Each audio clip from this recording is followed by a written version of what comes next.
Big story coming in from Nepal. Nepal's Home Minister Ramesh Lehek has put in his papers. Ramesh Lehek has resigned. Nepal's Home Minister submitted his resignation to Prime Minister KP Sharma Oli just a short while back during the Nepal government's cabinet meeting. Nepal's Home Minister Ramesh Lehek has taken moral responsibility for the violence through the day-to-day, for the police and security forces opening fire for at least 20 deaths and more than 200 people, protesters being injured.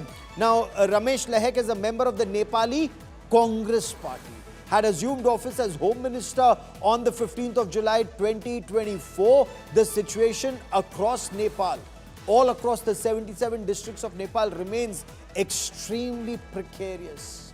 20 student protesters were killed in protests today. Opposition parties have demanded not just the resignation of the Home Minister, but they also wanted the Prime Minister to step down. Curfew remains in place. Pankaj Das, my colleague, joins us live from Nepal. Pankaj has been reporting through the day-to-day.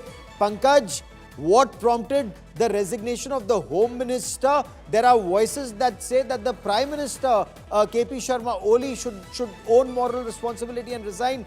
What's the current situation, Pankaj? देखिए, अभी तो यही जानकारी है कि गृह मंत्री जो रमेश लेखक है, उन्होंने अभी प्रधानमंत्री के सामने कैबिनेट बैठक के दौरान ही अपना इस्तीफा दे दिया है।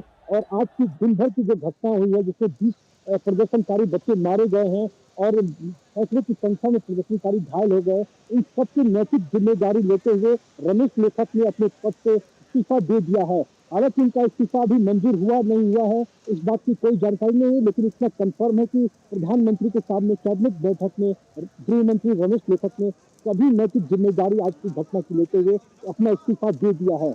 उनको शायद लग रहा है कि इससे थोड़ा गुस्सा कम हो जाएगा, एक मंत्री को स्टेप डाउन करने से गुस्सा कम हो जाएगा, लेकिन ऐसा लगता बिल्कुल भी नहीं है, क्योंकि काठमांडू के सिर्फ पार्लियामेंट हाउस के आसपास नहीं बल्कि कई अन्य इलाकों में भी लगातार इतनी रात को भी अभी पुलिस के साथ झड़पें जारी है और कई स्थानों पर अभी भी तनाव का इस समय केवल राजधानी काठमांडू की नहीं, लेकिन पंकज, केवल राजधानी काठमांडू की नहीं, अगर हम पोखरा की बात करें या विराटनगर की बात करें, पूरे नेपाल की इस समय क्या स्थिति है? अभी भी झड़पें चल रही है, रात में भी झड़पें चल रही हैं प्रदर्शनकारियों में, छात्रों में और पुलिस में? बिल्कुल, पार्लियामेंट हाउस में अभी भी चल रही है। काठमांडू के न्यू रोड में और इसी तरह सिंधरा में, जहां आर्मी का हेडक्वार्टर है, वहां पे झड़पें चल रही है पुलिस के साथ प्रदर्शनकारियों की।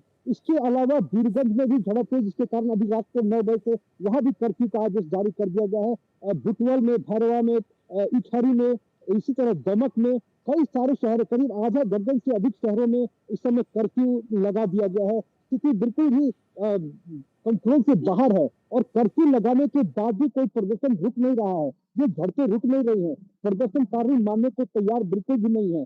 अभी देखना हो कि रमेश लेखक जो गृह मंत्री है, उनका इस्तीफा आया है, उसका क्या असर होता है, क्या जो प्रदर्शनकारी है वो कुछ शांत होंगे या नहीं होंगे, या फिर ये प्रधानमंत्री के इस्तीफे तक बात जाएगी, सरकार। पंकज, आप इस खबर पर नजर बनाए रखिए, ताजा जानकारी के लिए फिर मैं आपके पास लौट कर आऊंगा। So that's my colleague Pankaj Das reporting from ground zero. Protests continue. The Home Minister has resigned, but the protesters say they want the ban to be removed. They also want the Prime Minister to step down. Clearly, Nepal remains on edge. The army has been called out not just to protect the Prime Minister's residence in the Prime Minister's office, but vital assets, vital points and sensitive locations.